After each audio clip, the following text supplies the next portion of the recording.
Selamat berjumpa kembali dalam Renungan Harian Provinsi MSC Indonesia, edisi hari Sabtu, tanggal 17 September 2022. Bacaan-bacaan kitab suci yang akan kita renungkan pada hari ini diambil dari surat pertama Rasul Paulus kepada jemaat di Korintus, pasal 15 ayat 35 sampai dengan 37, dan dilanjutkan dengan ayat 42 sampai 49. Sedangkan bacaan Injil diambil dari Lukas pasal 8 ayat 4 sampai dengan 15. Saudara-saudari yang terkasih dalam Tuhan kita Yesus Kristus, bacaan-bacaan kitab suci hari ini berbicara tentang benih yang idealnya harus ditaburkan, kemudian mati, tumbuh, dan selanjutnya menghasilkan panenan yang berlimpah. Dalam bacaan Injil tentang penabur, Yesus sudah menjelaskan bahwa benih itu adalah firman Allah. Yesus adalah firman Allah yang menjadi manusia. Maka benih yang ditaburkan itu tidak lain adalah Yesus sendiri yang diutus ke dalam dunia. Benih itu harus mati untuk hidup sebagai tanaman yang baru dan menghasilkan panenan yang berlimpah. Demikian juga Yesus sang firman harus disalibkan, wafat dan bangkit untuk hidup dengan rohnya, menjiwai gereja dan berbuah lebat dalam gereja. Buah-buahnya tidak lain adalah pertobatan, keselamatan jiwa, dan kemuliaan Allah. Kemudian saudara-saudari yang terkasih, selanjutnya Yesus yang bangkit dalam roh ini tetap menjadi benih yang ditaburkan dalam hati manusia. Oleh baptisan, orang Kristen menerima Roh Kristus yang bangkit di dalam hatinya sebagai benih yang harus dirawat. Perbedaan kualitas hati orang Kristiani yang menerima Yesus ini membuat buah-buah yang dihasilkan pun berbeda-beda. Bahkan ada yang tidak berbuah, bahkan ada yang tidak hidup benihnya. Tentunya kita semua mengidealkan hati yang seperti tanah yang subur, yang menghasilkan panenan berlimpah.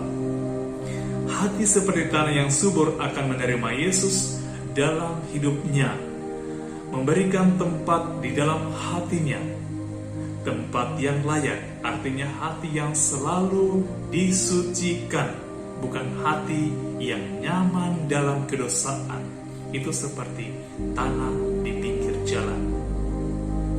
Juga memberi tempat yang luas, yakni menyediakan tenaga, waktu, perhatian dalam keheningan untuk mendengarkan, merenungkan firman Tuhan dan merasakan hadirat-Nya. Bukan hati yang selalu sibuk dan ribut seperti tanah yang berbatu-batu. Kalau iman akan Tuhan sudah mulai hidup, maka fokus kehidupan kita harus beralih pada pertumbuhan iman itu.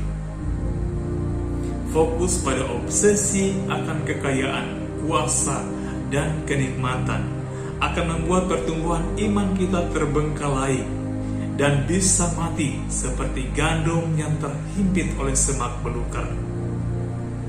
Sebaliknya, fokus pada pertumbuhan iman yang semakin kuat dan berbuah pada akhirnya akan menjadikan kekayaan, kekuasaan, dan kenikmatan itu hanya sebagai sarana, sebagai alat, agar semakin banyak orang yang bertobat, semakin banyak orang yang diselamatkan, dan Allah semakin dimuliakan dalam kehidupan kita.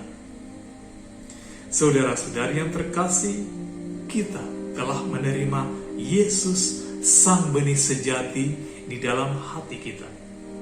Mari kita ikuti gerak dan geliatnya di dalam hati kita.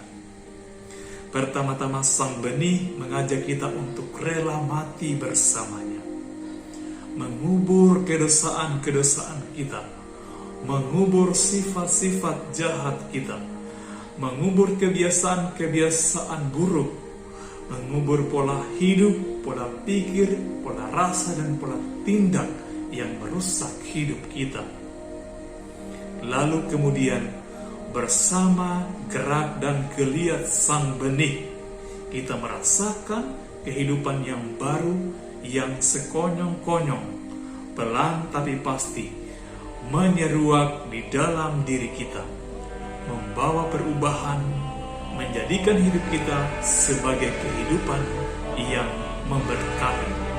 Saat itulah kita menjadi orang-orang yang berbuah lebat. Hidup kita memberi keselamatan kepada orang lain. Hidup kita berguna untuk kemuliaan Tuhan. Semoga kita selalu menjadi tanah yang subur bagi bertumbuhnya Yesus Sang Benih.